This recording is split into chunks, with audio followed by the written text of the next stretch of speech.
Au cœur de la Bourgogne, le parc éolien de Joux-la-Ville. 22 turbines perchées à 108 mètres de hauteur.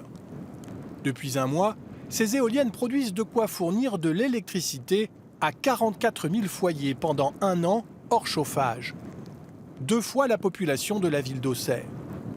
Une production d'énergie renouvelable et bon marché qui a pourtant mis des années avant de porter ses fruits, beaucoup trop longtemps, selon les chargés d'exploitation du parc.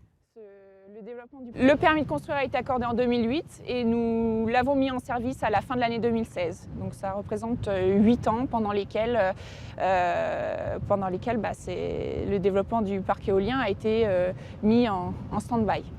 En cause, les nombreux recours judiciaires des opposants locaux. Les recours sont clairement un obstacle. On a entre 50 et 60% de taux de recours en moyenne au niveau national.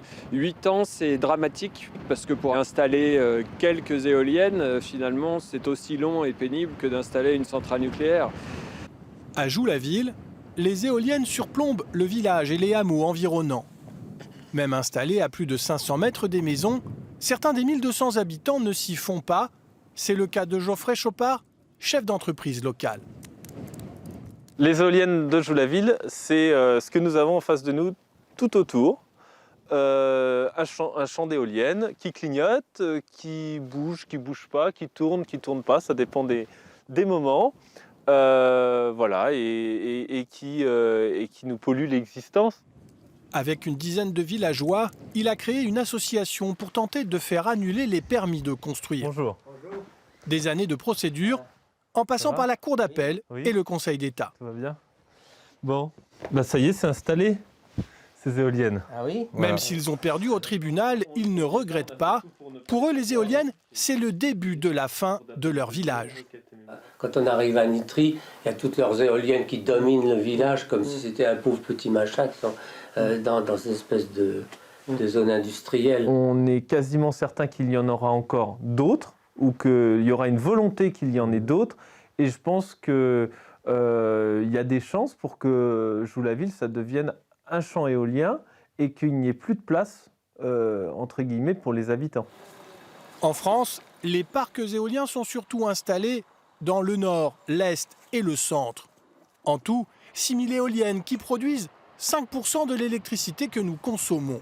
Beaucoup moins que chez nos voisins européens.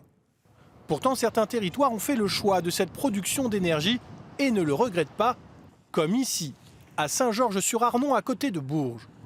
Pour entretenir les 71 éoliennes des différents parcs, 14 emplois locaux ont été créés. Des techniciens, comme Sébastien Choplin et Colline Lautridou, sont venus exprès s'installer dans la région. C'est mon premier emploi, j'ai commencé début décembre, donc il y a à peu près 2 mois. Et je suis très fière de travailler dans ce domaine. C'est vraiment très diversifié. On touche à l'électrique, l'hydraulique, la mécanique, le réseau de communication. Et localement, ces éoliennes sont plutôt bien acceptées. Ici, pas une seule plainte en justice. Au restaurant, le seul commerce des environs, les vents sont même franchement favorables. Moi, ça me dérange pas. C'est utile en plus. Une énergie propre. Moi, ça me dérange pas parce que ça fait pas de bruit et puis c'est pas plus loin. On n'a jamais retrouvé de perdrix coupé en rondelles ni de. Pour moi, c'est bien pour mon commerce. Parce que les gens, ils viennent pour regarder et après, ils viennent là. Plus d'emplois, plus d'activités et surtout 144 000 € de recettes fiscales chaque année supplémentaires, 3 fois plus qu'auparavant. Avec cette manne, le maire a refait entièrement la place du village avec une médiathèque, aménagé les abords de la rivière, installé une guinguette, des jeux pour les enfants et baissé la taxe d'habitation. Mais avant d'en profiter, il a fallu convaincre les 500 habitants. Ce qui nous a guidés, donc, c'est l'avenir de la planète. C'est ça qui nous a guidés. Il faut absolument, dès le départ du projet, il faut y associer les habitants. Voilà, on a expliqué pourquoi un parc éolien, on a expliqué le fonctionnement. Ensuite, ça ne suffisait pas, le bruit, le paysage. Donc nous sommes allés voir donc, des parcs éoliens. Les gens se sont rendus compte de ce que c'était qu'une éolienne, voilà, ce grand monstre, etc., industriel. Ça les a rassurés. Après une chute importante des projets éoliens en France, le secteur a de nouveau le vent en poupe. L'an dernier, 100 de nouveaux parcs ont été raccordés au réseau électrique.